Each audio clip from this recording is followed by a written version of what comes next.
Alright, today we're going to look at something called the chain rule.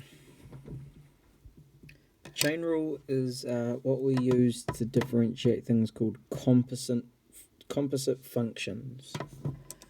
So before we actually look at what the chain rule is, let's look at what a composite function is. So a composite function is often called f of g of x, which can be a little bit confusing at first. The notation of it and trying to understand what the heck it's talking about.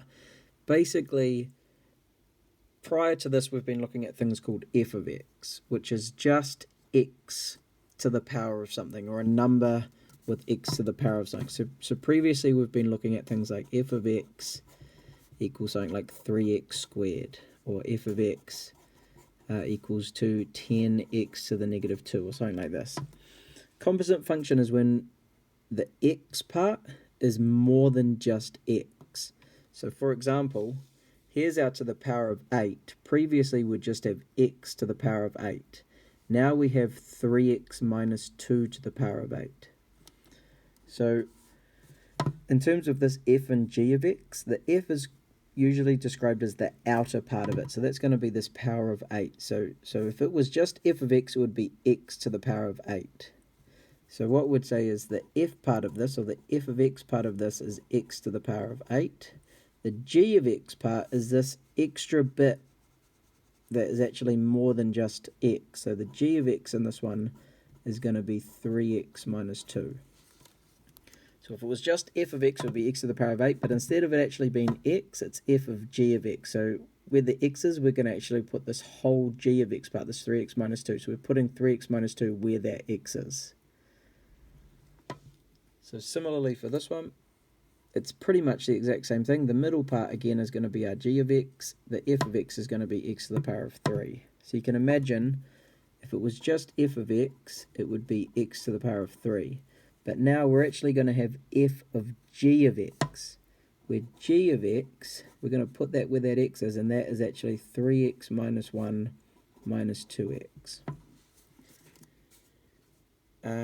Now, we haven't looked at anything to do with differentiating sines or causes or anything, but we will look at that very shortly. So just to show you again, so for this one, the outer function of this is the sine thing, and usually what we're going to learn is how to differentiate something called like sine of x. We'll learn how to differentiate sine of x. It's not very hard at all. And now this one is more than just sine of x. It's actually sine of this whole thing here. So now we have our g of x function as being 5x squared minus x. Now don't panic too much about this notation stuff that I'm doing. When we actually learn how to do it, it's quite easy. This is just the formal notation. So let's look at what the chain rule says. So if we have some function which is f of g of x, just like these ones here, these three things, if I'm trying to differentiate these three things, there's a little technique to it. So if we have y equals f of x, then the derivative, dy over dx, is equal to. Now this again can look very confusing. When we do some examples, it clears it up quite easily, but it looks a bit confusing.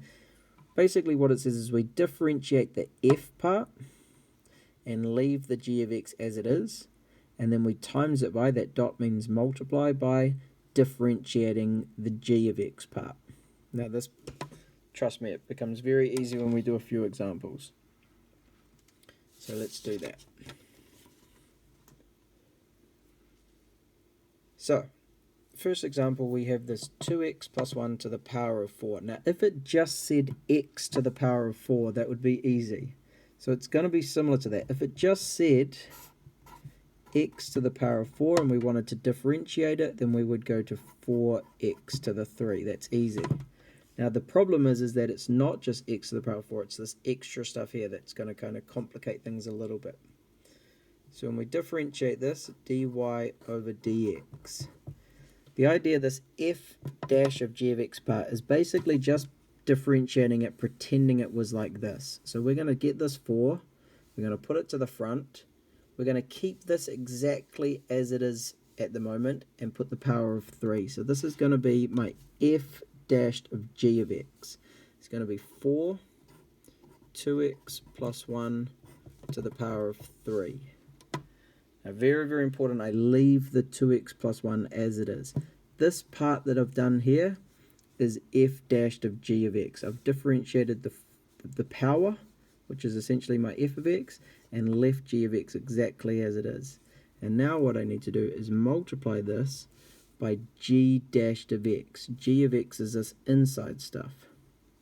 So now I just have to multiply by differentiating the inside stuff. So if I forget about everything else and just differentiate 2x plus 1, the 2x becomes 2, the 1 goes to nothing, so I'm just multiplying by 2 here. And that's my answer. This will be accepted in a test to write it like that. Usually textbooks and different things will simplify this a little bit. They'll multiply this 2 to the 4 at the front. That power is fine, it just relates to the bracket. So they would simplify this to just say 8 bracket 2x plus 1 to the power of 3. Alright, let's do another example. This one I'm just going to do a little bit quicker and kind of get away from the formula and just show you the rhythm of how you would do this one. So, the idea is we differentiate this outside bit, the 10 comes to the front, we write that exactly as the 9 goes there, I times by differentiating that inside bit. So we're going to do it a little bit quicker and just kind of get into the rhythm of it. So the 10, 3x squared minus 4x to the power of 9, that's me differentiating the outside bit, 10 to the 9, and I multiply by differentiating this inside thing. So if I differentiate that, 3x squared is going to become 6x. Negative 4x is going to become negative 4. Now this, how I've written this right now, is one of the most common mistakes that my students make. So the problem with how I've written this right here with bed mass is that this says multiply this by 6x and then subtract 4 right at the end. That's not what we want. We actually want f dashed of g of x times by all of that. So if you're multiplying by more than one thing, you must put a bracket around it. It is one of the most common mistakes that happens. But now this says multiply this by all of that, and that's what the formula wants me to do. This can be simplified a little bit. I could multiply the 10 by all of this, but I'm not going to worry about it. We're just going to leave that as our derivative. So let's do one more example just to kind of lock it all in, and one that's a tiny bit harder. Not too bad. So again, we want to make sure that we want to get rid of square roots, and we want to basically have powers. So if ever you see a square root, you typically want to change that to its power form. So if we remember the formula, if we have the square root of x goes to x to the power of a half, and then any numbers that come out here, so x to the power of 3 is going to be x to the power of a third, just remembering this stuff. The square root of 10x would be x to the 1 over 10. So this square root with a 3 is going to be this power of third, and it's going to go to everything that is under the square root. So what that means, rewriting this, not differentiating, we would get f of x equals to 10 minus 3x, all, so in a bracket, to the power of a third.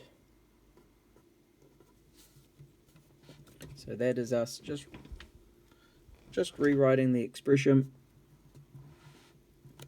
Now we're going to differentiate it using our chain rule. Now it looks very, very, very similar to the other two examples we did. It is a bracket to the power of something, a bracket to the power of something. So that's a common theme for these chain rule questions. If you have a bracket all to the power of something. So when we differentiate this, f dashed of x is going to become, the power comes to the front, a third, 10 minus 3x. I need to take 1 away from a third. It's going to be negative 2 over 3. A third take away a whole. I'm not finished. I have to multiply this by differentiating the inside of this bracket. If I differentiate 10, that goes away to 0. If I differentiate negative 3x, I get a negative 3. If we did want to simplify this a little bit, we've got a third times by 3, which is 1, but it's negative 3, so it's going to be negative 1, or just negative 10 take away 3x to the power of negative 2, 3.